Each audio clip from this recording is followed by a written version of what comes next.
할렐루야. 예, 여러분 사랑합니다. 우리 반갑습니다. 우리 여러분 인사하죠. 사랑합니다. 축복합니다. 우리 인사드립니다. 예, 벌써 한 달이 지났습니다. 제가 한 달 전에는 무더울 때 왔는데 이제는 선선한 이제 가을이 되었네요. 예, 참 이게 그 무더위가 지나갈 것 같지 않은데 결국 한 방에 지나가 버리죠. 그래서 야, 참 하나님의 능력은 대단하다라는 생각이 듭니다. 아무리 우리가 이 더위를 이겨내려고 해봤자 최대한의 방법이 에어컨 앞에 있는 건데 아무리 그렇게 하더라도 이 더위가 물러가지 않는데 하나님께서 한번 움직이시니까 이 더위가 물러가는 것을 보게 됩니다. 참 하나님의 그 능력이 참 큰 것을 볼 때에 우리는 그 앞에서 또 하나님을 발견할 수 있는 것입니다. 여러분, 갓난 아이에게 있어서 아이들이 의사소통하는 방법은 뭔지 아세요? 맞아요. 우는 겁니다. 아이들이 울 때, 어떤 때 아이들이 울지요? 배고플 때 울어요. 그리고, 응가했을 때, 그리고 또 뭐가 있을까요? 아플 때, 그리고 또 졸릴 때. 저희 목감 성전 보면은 그 3층 옆에 소아과가 있거든요. 오늘은 좀 덜한데 지난주에는 아침부터 계속 아이들이 오는데 그 참고로 저 옆에 있는 소아과는 주일도 문을 엽니다. 그래가지고 그 지역에 있는 많은 사람들이 이제 아이들 데리고 오는데 아이들이 막 칭얼칭얼대고 막 소리 지르고 막 그래요. 아이들이 이제 아플 때 막 울거든요. 그러니까 아이들에게 있어서 우는 것은 의사소통이에요. 내가 이렇다라는 것을 좀 알아달라는 거죠. 그러면서 막 닭독 같은 눈물을 흘리면서 막 표현할 때 이 초보 엄마 아빠는 어떡합니까? 애가 울게 되면요 어찌할 바를 몰라요. 그래서 우리가 이해한 것처럼 애가 운다 그러면 배가 고픈가 보다. 그래서 젖병을 물려준다든가 아니면 기저귀를 갈아준다든가 그래도 계속 울어요. 그럼 어떡합니까? 얘가 무슨 아픈가? 무엇이 이상이 있는가? 하고 허둥대둥진다는 거지요. 그런데 여러분 생후 7, 8개월이 되면 이 아이들이 가짜로 운다라는 거 여러분 알고 계세요? 가짜 울음. 저는 이거 잘 몰랐었는데 찾아보니까 아이들이 가짜로 운다라는 거예요. 왜 그러냐면은 잠을 자고 싶은데 잠이 잘 안 와요. 그 짜증이 나. 그러니까는 그냥 우는 거예요. 칭얼대는 거예요. 막 울어요. 근데 눈물은 하나도 안 난다라는 거죠. 그것을 가짜 울음이라고 이야기합니다. 여기에 부모들이 잘 속습니다. 그래서 얘가 무엇인가 정말 필요한가 보다라고 했는데 이 아이들이 가짜 울음을 통하여서 부모에게 표현하는데요. 특히 이제 잠이 잘 안 올 때, 괴로울 때 아이들이 그러는데 이때 부모가 안아서 이제 다독여 주잖아요. 잘 자라고. 그리고 그렇게 하면은 아이는 더욱 잠자기가 어렵고 스스로 잠자는 법을 배우기도 힘들다고 합니다. 그래서 전문가는 이야기하기를 아이가 스스로 잘 잘 수 있도록 바로 반응을 보이지 말고 좀 기다리라 하고 이야기하고 있습니다. 그런데 이 아이들은 의사소통할 수 있는 표현이 울음밖에 없기 때문에 그러지만 근데 이 아이들만 이 가짜 울음을 하는 것은 아니에요. 이 아기뿐만 아니라 부모도 가짜 울음을 할 때가 있습니다. 아이가 이상한 행동을 하거나 좀 좋지 않은 행동을 해요. 그러면 엄마가 아야 하면서 엉엉엉 울죠. 그럼 아이가 갑자기 우리 엄마가 왜 울지? 하면서 그 행동을 멈추게 됩니다. 그러면서 아이가 할 수 있는 그것을 이제 좀 그만두게 하기 위해 하기도 하고요. 또 아이랑 놀다가 갑자기 엉엉 울며 하다가 까꿍 하면서 아이들을 놀리기도 한다는 거죠. 그러면 부모는 아이들에게 그런 가짜 울음을 표현하고 있는데 그러나 이것도 아이들이 조금만 성장하게 되면 이 방법이 통하지가 않습니다. 우리 엄마 왜 그래? 하고 전혀 아무런 반응이 없다라는 것이죠. 좀 크게 되면 엄마가 우는 것이 가짜라는 것도 아이들도 너무너무 잘 안다라는 것이죠. 혹시 우리 중에 성인이 되어 어른이 되었음에도 불구하고 지금도 부모님 앞에서 가짜 울음을 울고 있는 사람은 없습니까? 아니면은 이미 성장한 자녀 앞에서 여전히 가짜 울음을 하고 있는 부모님이 계시고 있지는 않은지요? 이것이 통해도 문제지만은 이것이 또한 이제는 통할 수도 없습니다.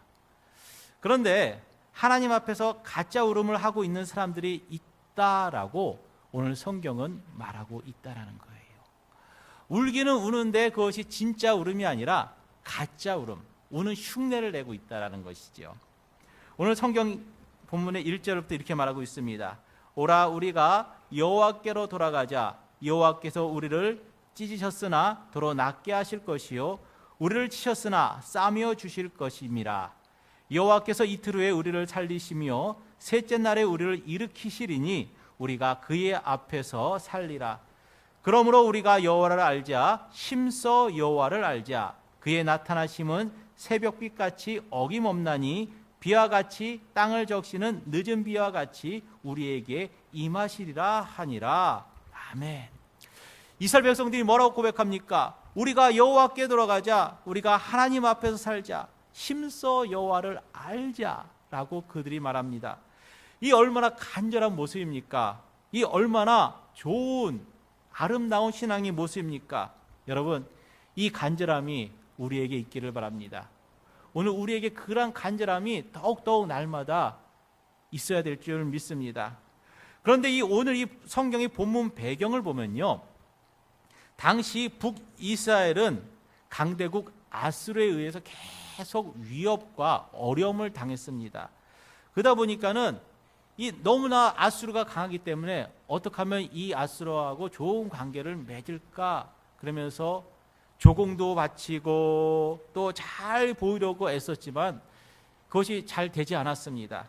그럴 때 하나님께서는 너희가 그들에게 잘 보일 것이 아니라 하나님께 돌아와야 된다라고 아모스 선지자를 통하여서 또 호세아 선지자를 통하여서 하나님께서는 말씀하셨습니다. 그러면서 너희가 돌아올 때 어떻게 돌아오느냐? 그냥 돌아오는 것이 아니라 우상 숭배와 음란을 버리고 하나님께 돌아오라고 외치고 말씀하고 있습니다. 그리고 그 외침 가운데 이스라엘 백성들이 회개하고 뉘우치며 고백하는 말씀이 오늘 본문 호세아 6장 1절에서 3절의 말씀입니다. 우리가 여호와께 돌아가자. 우리가 하나님 앞에서 영원히 살자. 심써 여호와를 알자. 그들의 그 고백 가운데 이 얼마나 좋은 말이고 얼마나 또한 흥분되는 말입니까? 그러나 그들의 말 속에는 뭐가 없었다고 이야기하는지 아세요? 진심이 없었다는 거죠. 말은 정말 너무 유창하게 너무나 대단하게 잘하는데 그러나 그 말 속에 진정한 마음이 진심이 없었다라고 이야기하고 있습니다. 우리가 하나님께로 돌아가기만 하면 하나님께서 찢긴 상처를 치료하여 주시고 매맞아 터진 것을 싸매 주실 거야 라고 말씀한다는 것이죠. 그때 우리가 하나님께로 돌아가기만 하면 하나님은 늘 언제나 우리를 받아주시는 분이야 라고 생각한다는 겁니다. 진정한 돌이킴과 회개가 없이 우리가 돌아가기만 하면 하나님께서 자동적으로 그냥 받아주시는, 해결해 주시는 분으로서만 인식하고 있다는 거죠. 누가복음 15장에 보면요, 집 나간 둘째 아들의 이야기가 나옵니다. 그 둘째 아들이 아버지가 돌아가시면 자기가 받을 그 유산을 미리 땡겨 받아가지고 그걸 가지고 해외여행을 가잖아요. 그곳에서 열심히 있는 돈을 잘 씁니다. 그러다 보니까는 그 돈이 다 없어지고 친구도 사라지고 아무것도 없다 보니까 차라리 내가 집에 들어가야지. 집에 들어가면 그래도 먹을 것이 있지 않냐 하면서 그가 집에 돌아갔을 때 어떡합니까? 아버지가 달려와 그를 끌어안아주고 그 새 옷을 입혀주고 그를 위하여 잔치를 베풀어 준 것. 마치 우리가 하나님께로 돌아오기만 하면 하나님께서 그 모든 것 다 잊어버리고 그냥 모든 것 다 베풀어 주시고 없던 걸로 해주는 것처럼 생각한다라는 겁니다. 그러나 여러분, 우리가 기억할 것은요, 이 둘째 아들이 그가 그 아버지께 뭐라고 고백하냐면 내가 하늘과 아버지께 죄를 지었습니다 라고 진심으로 회개하고 돌이켰다라는 거죠. 그가 아버지께 자기의 잘못을 뉘우치고 용서를 빌었다는 겁니다.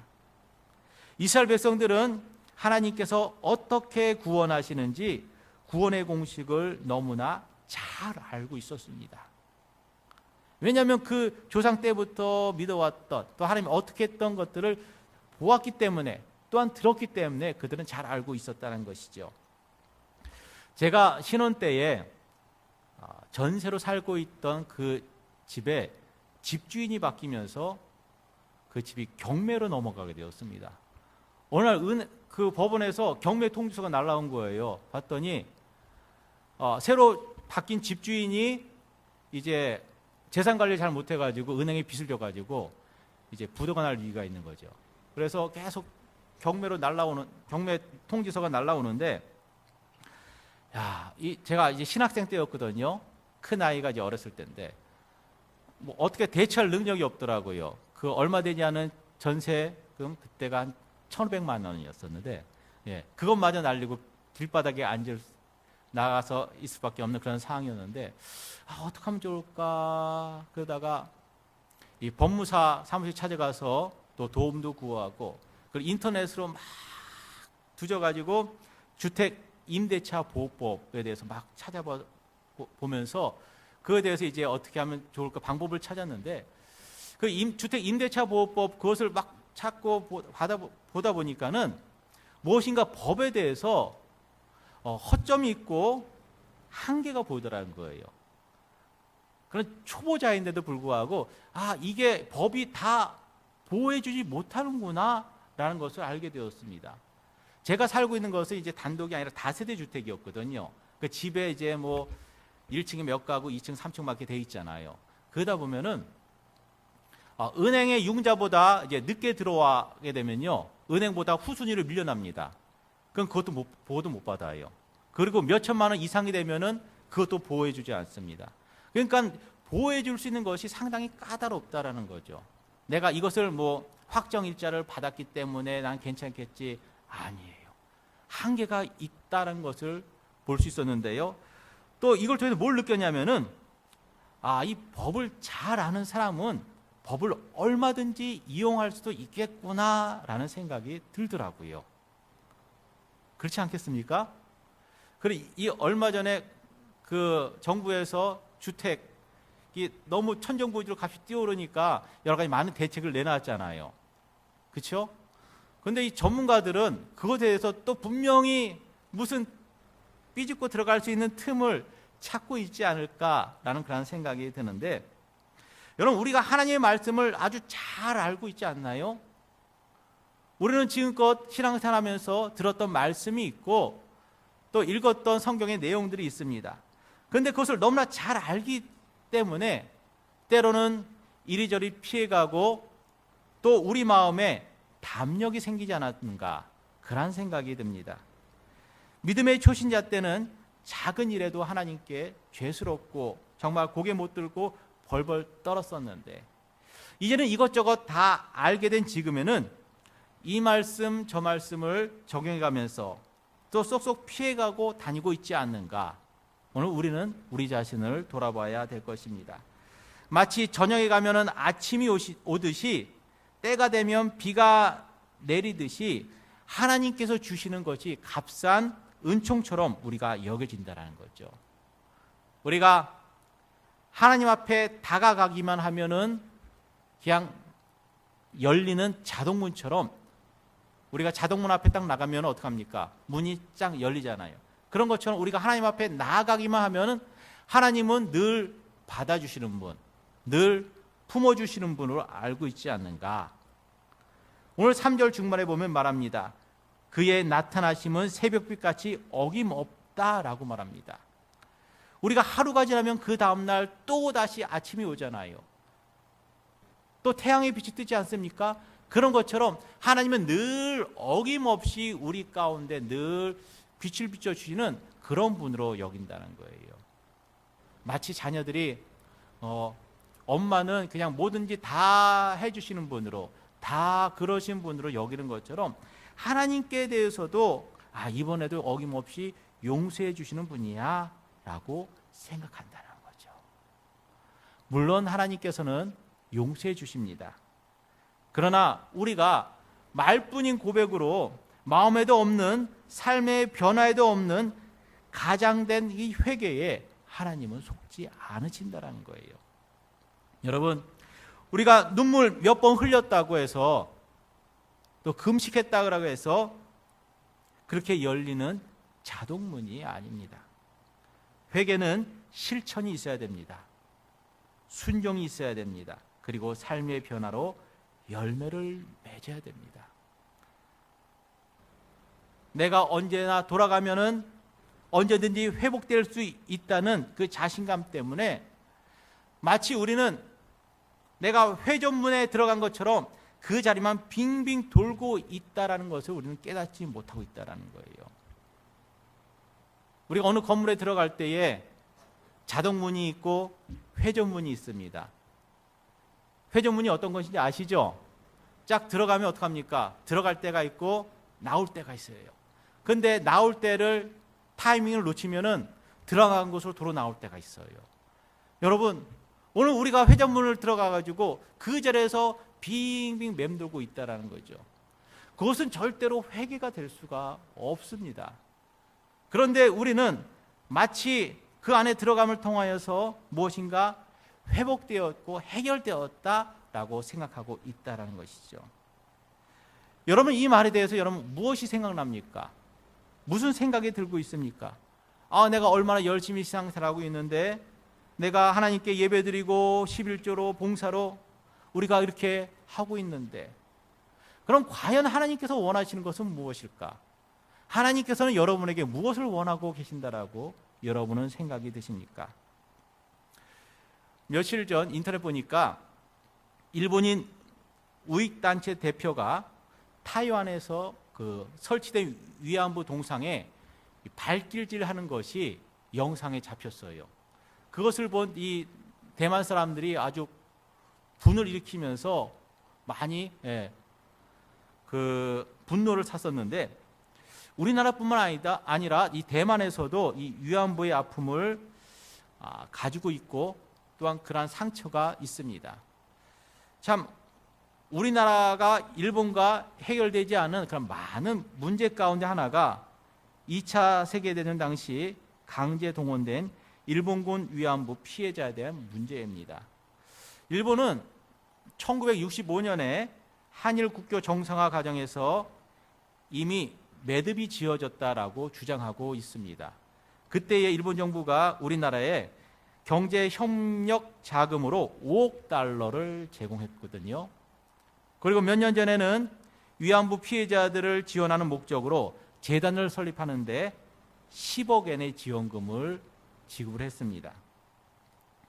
그들은 말합니다. 우리가 이렇게 노력했는데 이제 다 끝난 것 아니냐. 현재의 환율로 말하면은 그 당시 그 5억 달러가 한 5,600억 원에 되고요. 그 10억에는 한 100억 원이나 되는 엄청난 큰 돈입니다. 이렇게 큰 돈을 지불했으니까 이제는 깔끔하게 다 종료되었다라고 그들은 생각하고 있습니다. 여러분, 그들의 생각에 대해서 여러분 어떻게 받아들이고 있습니까? 많은 돈을 지불했다고 해서 일본이 저지른 만행과 피해를 입은 할머니들의 상처와 고통이 그것이 다 없어지고 다 해결되는 건가요? 그걸 다 돈으로서 다 덮을 수 있는 그런 건가요? 예전에 어느 드라마를 보면 이런 것도 있더라고요. 그 이웃집에 그 가정에 어떤 아이가 있는데 이 아이가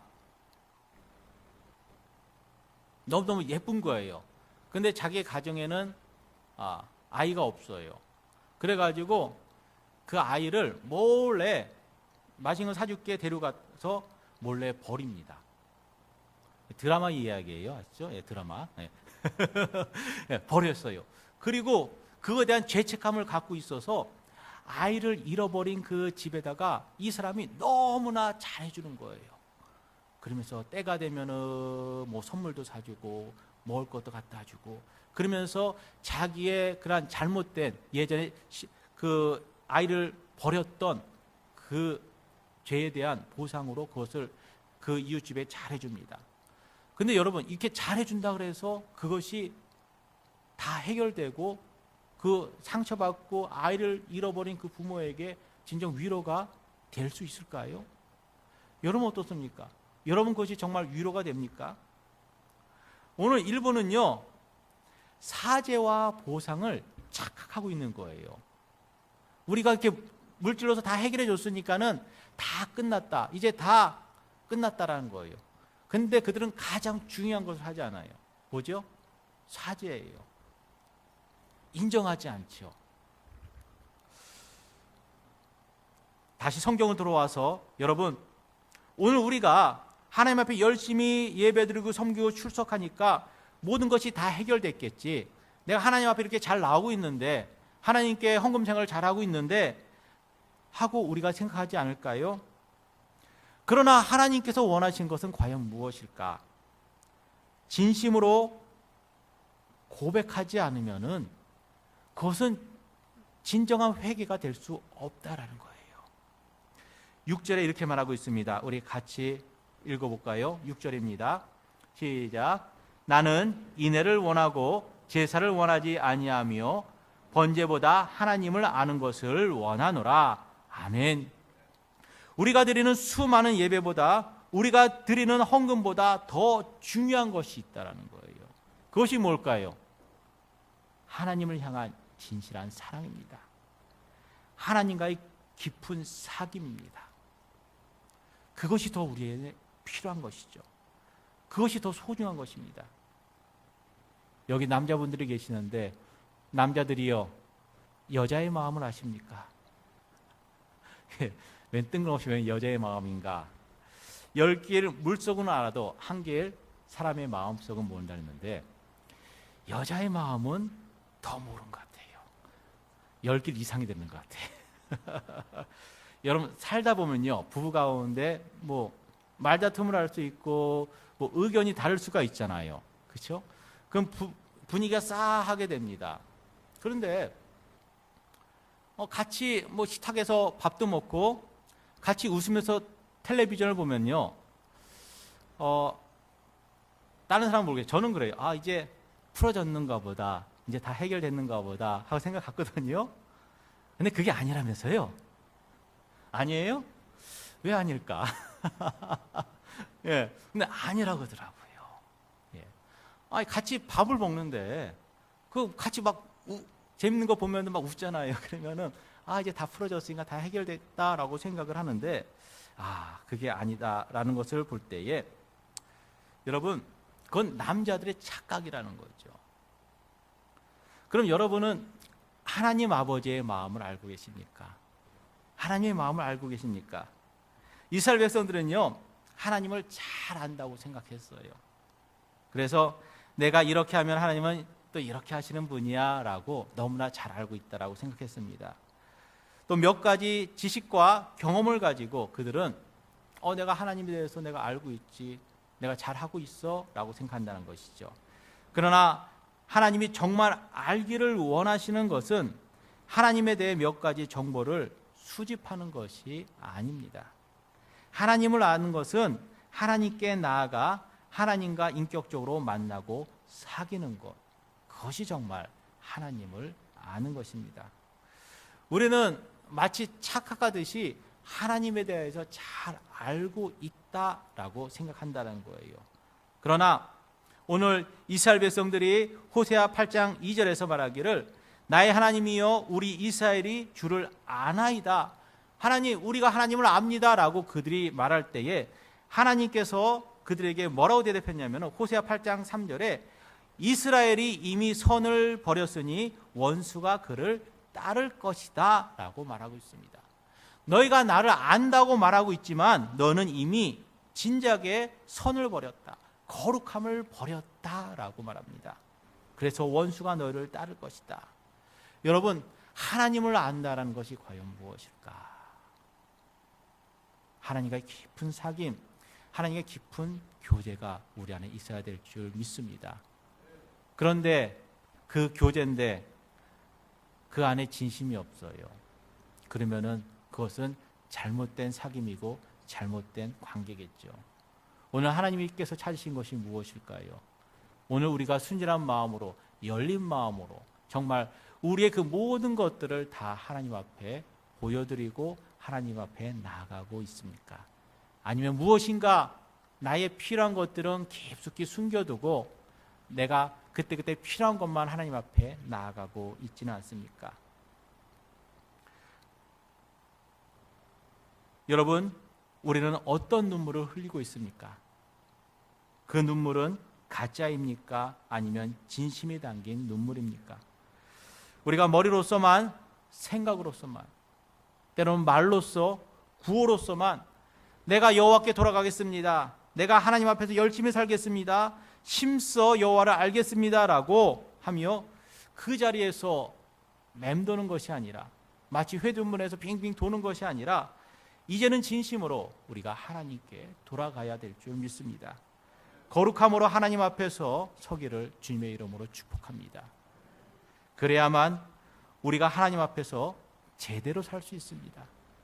그래야만 우리가 하나님의 회복의 은총을 누릴 수 있고요. 그래야만 우리가 하나님의 임재 안에 들어갈 수가 있는 것입니다. 오늘 이스라엘 백성들은 택한 민족이기 때문에 하나님, 그러면 우리보다 누가 더 잘 알겠어? 라고 생각했을 것입니다. 그러나 그들의 말뿐인, 그들의 생각뿐인 우리가 여호와를 알자, 하나님 안에서 살자라는 것은 정말 말뿐이었습니다. 오늘 우리가 말과 생각과 구호뿐만이 아닌 진정 하나님 앞에서 믿음으로 살아갈 때에 우리의 진심을 찾으시고 진심을 바라보시는 그 하나님께서 우리와 함께하여 주시고 정말 하나님의 임재 안에 우리가 더욱더 풍성한 은혜로 나아갈 줄 믿습니다. 아멘. 기도합니다. 하나님 감사합니다. 하나님 앞에서